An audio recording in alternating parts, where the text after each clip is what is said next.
మరింత తాజా సమాచారం కోసం చూస్తూనే ఉండండి చెన్నై టుడే. సబ్స్క్రైబ్ చేయండి, లైక్ చేయండి.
బొగ్గు అండ్ గనులు ఈ రెండు డిపార్ట్మెంట్ సంబంధించి మంత్రిగా ప్రధానమంత్రి గారు నాకు బాధ్యతలు ఇవ్వడం జరిగింది.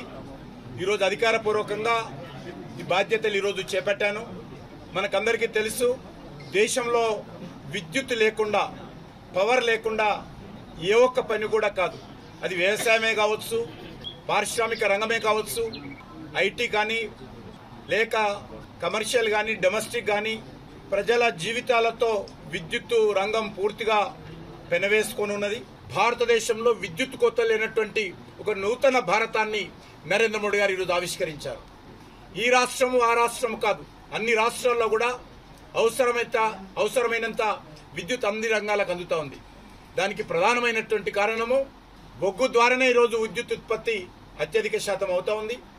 రానున్న రోజుల్లో ఇంకా విద్యుత్ ఉత్పత్తి పెంచడం కోసము, విద్యుత్తు ట్రాన్స్పోర్టు ఇంకా పెంచడం కోసము అనేక రకాలుగా నరేంద్ర మోడీ గారి నాయకత్వంలో యాక్షన్ ప్లాన్ చేస్తూ ఉన్నారు. రానున్న రోజుల్లో దీన్ని మరింతగా ముందుకు తీసుకెళ్తాము.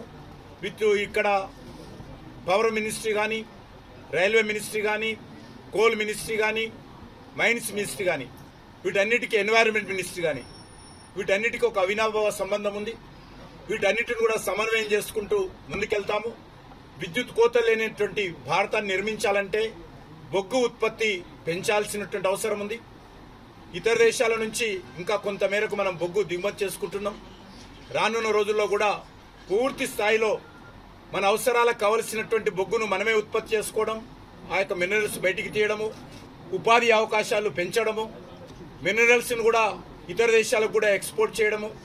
నేను తప్పకుండా ఇటు మైన్స్ మినిస్ట్రీ, కోల్ మినిస్ట్రీ ఒక టీం వర్క్గా మేమందరం పనిచేసి, మా అధికారులు మేమందరం తప్పకుండా నరేంద్ర మోడీ గారు కానీ, దేశ ప్రజలు కానీ ఏ ఆకాంక్షలతోటైతే ఈరోజు ముందుకెళ్తా ఉన్నారో ఆ దిశలోనే మేమందరము డెడికేషన్తో పనిచేస్తామని ఈ సందర్భంగా మనవి చేస్తా ఉన్నాను. ధన్యవాదాలు.